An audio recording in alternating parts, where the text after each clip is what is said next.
Hello, good morning, good day, or whatever time you are watching this video. As usual, my name is Motorola Aroloye, and today we'll be discussing why do you want to get married, or why did you get married for the already married ones. Let me start by quoting this this verse, Amos 33. It says, "Can two work together except they be agreed?" Now, it doesn't matter whether you're a Muslim, a Buddhist, or a Christian, or whatever, this scripture cuts across because you truly cannot work together with someone, even if it's on a friendship level, except you are in agreement, except you see eye to eye on major issues. So, I'm asking the singles who are looking forward to getting married, why do you want to get married? And I'm asking the married who you might be enjoying your marriage already, or your marriage is topsy, you don't know why everything is turning upside down. Why did you get married? We get married for People get married for different reasons. For let me start let us name a few. Some people get married because time is running out and they feel they just have to get married. They just have to fulfill that status quo that the society has placed on individuals. Some people feel they have to get married just to have children. Some people feel, let me just satisfy my parents. They are breathing down my neck to get married, so let me just satisfy my parents. Some just want to answer the title Mr. Mrs. especially. Some actually want to get married because they are looking for a lifetime companion, a life a someone that they can run their lives with, someone that they can look in the face in the next 10, 20, 40, 50, 60 years and say, I made the right decision. They are looking for someone who they can build their lives with. Usually um when you are getting married in church, they'll tell you that marriage is for three things. And of recent, my husband added one thing, so I would say marriage is for four things. So let me start with marriage is for companionship. That is the first reason they will tell you.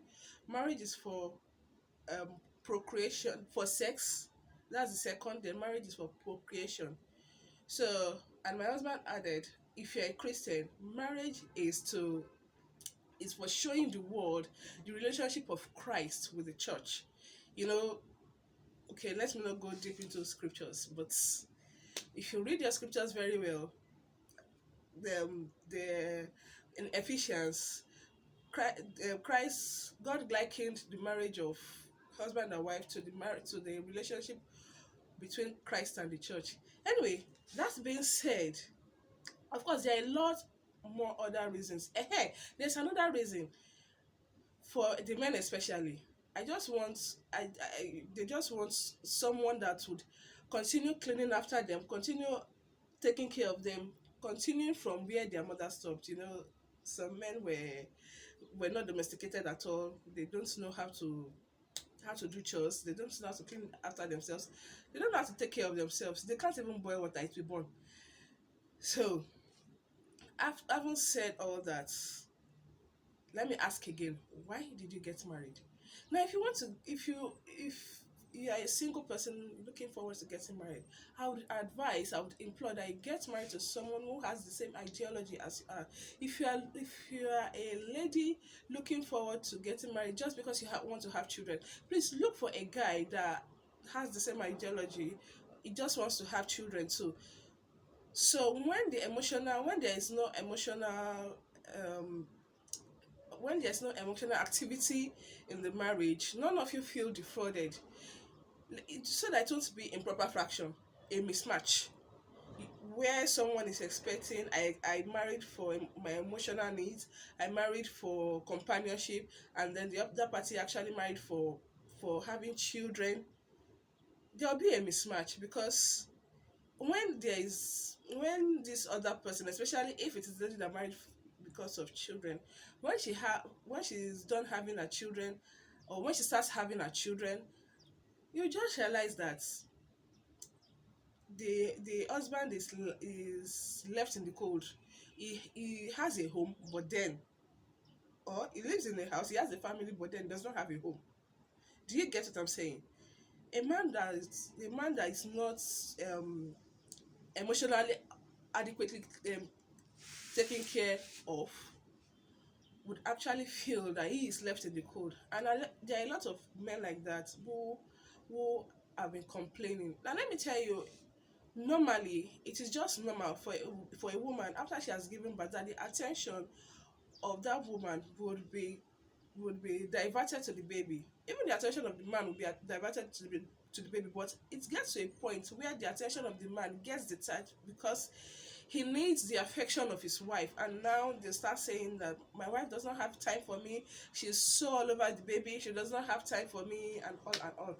So what I'm saying in essence is that marry someone who has the same ideology as you do. If it's to someone that wants to get married just to answer the status quo, please get married to someone who equally has the same idea. If you're someone that wants to get married because your parents are pushing you to get married, love is not important to you, please look for someone. I'm telling you that you will find someone of your like, someone of your kind.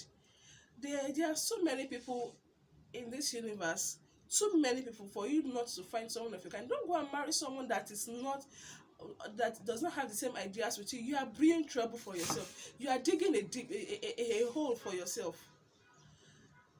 When you want to when you want to get married because your friends are getting married, so you two just want to get married. It is not the best. It is not the ideal because that feeling, the the what's called the I'm I'm trying to look for the word. The longest time amount of time it will shock you, like, okay, I'm married because I'm married. Yes, I've done what my friends have done, probably 1 month, 2 months, let's say max 6 months before you get tired. The only people that, except you work at it, except you get it, or except you got married for that, and then when you got into the marriage, you realize that there is more to marriage than my friends are getting married, I want to get married, and then you decide to work at it. The best type of marriage, the ideal type of marriage, is the people coming together because they want to grow together, because they want to do life together, because they want to have a companionship. The Bible says that it's not good for a man to be alone. That's the best type of marriage. The best type of marriage, that a man realizes that I have to fulfill God's mandate. God said that it's not good for a man to be alone, and then whosoever finds a wife finds a good thing and obtains favor from the Lord. Which brings me to the next point. What type of ideas do you have in marriage? Now, I hope that for the married people, you've gone back to think of why did you get married, and then moving forward, let us talk on this next point. What are the ideals? What are your ideals in marriage? What do you think should happen when you were courting? What did you discuss? Were you just going from date to date, from eatery to cinema, from Seychelles to Paris, whispering sweet nonsenses, whispering, saying sweet nothings to your ears? Or were you digging deep into life issues? Were you discussing deep things that would affect your marriage in future? Because most times, what happens is that why a lot of marriage are in shambles is that they left the things they are meant to discuss, and then they were just, oh, you look beautiful, oh, I love you, marriage is more than that. As a matter of fact, that is not what will sustain your marriage. That is it would not hold your marriage at all. It will not hold your marriage at all. So you get into a relationship, and then you start to discuss issues, salient issues, important issues. What are your ideologies? How do we cater for the family? What do you see to borrowing money, finances? How do we handle our finances? Are we going to have a joint account? Are we going to have a common purse? How are we going to fix the bills? How are we going to train our children? How are we going to bring them up? What type of schools are they going to attend? Are we going to go beyond our means to provide things we cannot afford? There are people like that. If that if you are someone that do not believe in borrowing to do life, you believe in you believe in living within your means, and your partner is someone that just feels, hey, what does it matter, let us borrow money so that we can achieve what we want to achieve now, not minding the stress, the embarrassment at times that will come with borrowing money. What type of person are you? What type of person is your partner? Is your partner the type that believes that you have to kneel down to serve me, you have to kneel down to greet me? Is your partner the type that says that you have to accommodate with whoever I bring into this house, not minding whether it augurs well with you or not?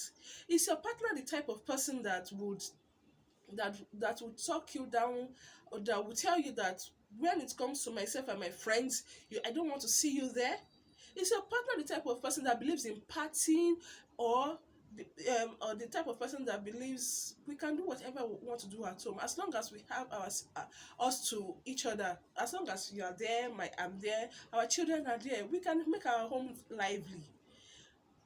Is your partner, like my pastor will say, that if your partner believes that you should, or especially the husband, if he's the type of person that believes that except you pound the yam inside mortar for me, I do not believe that you love me, you better get to know what you're getting yourself into. Always be on the same page. There are so many issues to discuss, there are so many things to deal with before you get married. A lot of marriages are in trouble because they just boy meets girl, they go for a date, they propose, and they and they feel that they can live happily ever after. Those things happens in movies, Bollywood to be precise. Anyway, that's just a joke, but then most of these things we see in movies are not real. If you are going to marry because you want to have the legal legal rights to have sex, you would not always feel like having sex in marriage. The best reason why you should marry is for companionship, because there are days when you wouldn't feel like having sex, you just want to talk. You just want to talk. When you marry for sex, that is where, especially the men, when they marry for sex, that is when they won't even bother considering the health of the wife. Cases of, I just gave birth to bed 2 weeks ago and my husband wants us to start having sex. How? If someone marrying for sex is already saying that I cannot hold my body and then I can cheat, then come and start saying I'm a man, I can do anything I want. Says who? As a matter of fact, I feel that a man that feels he has the legal right to cheat is nothing less than a dog. It's a dog that goes sleeping around, sleeping around, sleeping around. Animals go sleeping around. They don't have shame. When it is disgusting, to say the least, when I read whatever the society has to say on cheating men, men will always be men. Men are polygamous in nature. Really? Men are polygamous in nature. Men don't have shame. So men are not meant to have shame. And then it is so funny and sad at the same time when such men find out that their wives have cheated, they want to bring down the roof. Anyway, that's not the topic for today. The topic for today is, why did you get married, or why do you want to get married? You better do your assignments well so that you will not sign up for mega regrets. Do your assignments well. And for you that you are already gotten married, maybe if you go back to the drawing board and ask yourself, why did I get married? What was I expecting in this marriage? Was I expecting love and affection? Was I expecting this man to be faithful? Was I being unrealistic? Because while we were dating, this man, I knew that this man was cheating. So why would you think that a man will stop cheating now because he is married to you? A marriage will not stop a cheating man. It will only make him a married cheating man. That you cook for your husband 24/7 will not stop him from cheating. It will only make him a well-fed cheat. That you are provided everything your wife needs would not make her to stop cheating if she was cheating already. So please, let us discuss these things in depthly. Don't just wave don't just wave over things and expect things to go on well. If you see a lot of marriages, if you see marriages that are working today, it is because those couples actually did their assignments well. They asked the salient questions. They they juggled things. they are in sync with each other. You don't have to agree, you don't have to agree to everything, but make sure that on major issues that will affect that will affect your the stability, the sanity of your marriage, you are on the same page. Same page.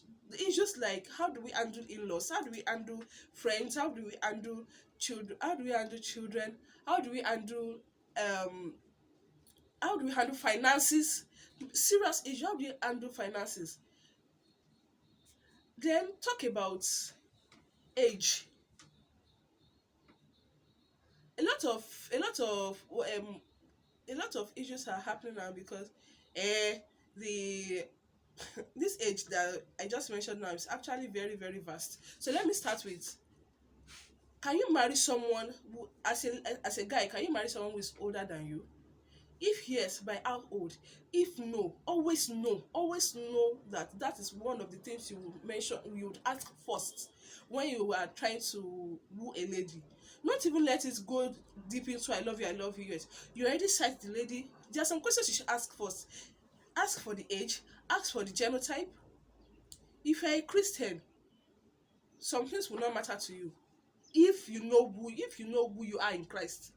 But generally, ask for the age, ask for the genotype, ask for the background check, because you will realize that some people, they are nice, they are this, they are that, they are okay, but family background is whacked. So if you are going to get married to someone who has a disturbed family background, you know that you have some work to do. If you would want to get if you wouldn't mind getting married to a lady older than you, it's okay. Just make sure, just know that you still have some work to do, because people will try to dissuade you, so you are the one that will hold your conviction true to yourself. If you know that for for a lady, how what can you marry someone you are older than? Can you marry someone older than you? At what's the what's the highest number of years you can allow? Some people get married because they are getting older.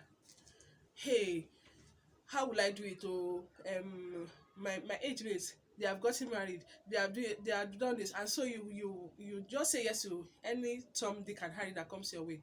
Most especially for the women, we just feel that because we are getting on the age, so anybody, we don't even do background check, we don't even do our assignment, we just say, hey, so at least somebody has not proposed to me, so I say yes. Usually there is trouble waiting to happen in such a union, except some way somehow that relationship just works out. Age, like I said, age has a lot of there are a lot of things to consider when it comes to age. Don't get married because you are getting advanced in age to just anybody. As a man, can you get married to someone older than you? If yes, by how old? As a lady, can you get married to someone you are older than? If yes, by how old? Can you get married to someone who is older than you? If yes, by how old? There are a lot of things to discuss in marriage before you get married. And now that if you are already married and then you feel it is obvious that your marriage is not what you wanted to, maybe you should go back to the drawing table and ask yourself some deep questions. Did we discuss this? Did we discuss that? The issues you're having in marriage now, did you discuss it? People hardly change. People hardly change. It is you don't come back and say, "Ah, it was not like that, or it was not like that." No, 90% of the times when we, especially when we counsel people, we ask, is it that you did not see the traces of this thing in courtship? And they say, well, yes, but I didn't expect it to be this bad. Marriage is a magnifier. Whatever you see in courtship, it will be magnified in marriage. So your spouse to be, your husband to be, is shouting at you during courtship. Is talking you down during courtship. You would not have a say in marriage. He is already giving you sample slaps, sample spanks. I say, see, he will beat you blue, black, and white in marriage. Marriage is an amplifier of whatever happens in your relationship. So you're already saying that this your spouse to be, they are not prudent in spending. Just know that by the time you get married, by the time you both combine your resources together, you'll be spending things on frivolities if you do not tackle it now. And after you tackle it and you realize that you cannot cope with such attitude, then take a walk. Take a walk. There are a lot of things to discuss in marriage. There are a lot of things to there are a lot of issues to trash out. Let us stop all this all saying of sweet nonsense. You know you are beautiful. Oh, you know you are handsome. See, yes, it's good to affirm one another. It's good to affirm one, and it's good to go on a date. Oh my god, I love going on dates. But then, even while you are on that date, what are you discussing? My husband and I went on dates a lot, and by dates I do not mean that we were always going to eateries. Most of our dates were just sitting down together in a public park, and then we discuss. Oh, we discuss even issues. Talk about sex. Talk about everything you can think of. Do not write off anything like, okay, this one is not important. Talk about the type of food you want. Talk about how you want it.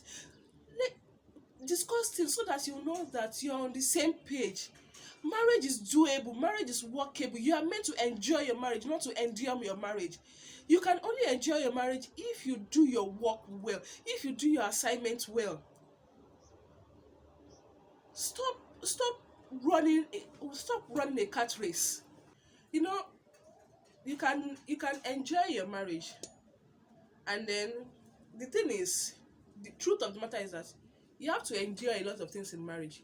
Two different people coming together to stay under one roof, to do life together. Your own background is different, his or her own background too is different. So you endure things, but while enduring that thing, you are enjoying it. You are not what is it called? You are not frustrated. You don't want out because there are things that you can't do it anymore. You just cannot do it anymore. I was talking to an older friend some time ago, and we were talking about our marriage, and she said, you know, sometimes when we attend programs and they say, confess your sins one to another, tell your spouse this is what you did wrong to me, this is how you offended me. And herself and her husband, they just look at, what you do me? Did you offend me? You did not do me anything. It's not as if they have not offended each other, but it is because they have learned to enjoy enduring each other. Now there are some things that you cannot enjoy enduring. You cannot enjoy enduring beatings, um immorality, fornication, adultery in marriage, unfaithfulness in marriage. You cannot enjoy enduring. You cannot enjoy enduring your husband's people coming to treat you like a slave in your own house. You cannot enjoy enduring your wife's people talking you down every time. You cannot. So know what. Choose your endurance wisely. Choose your endurance wisely. I tell you, we are almost 6 years in marriage, and my husband and I, we both endure one another.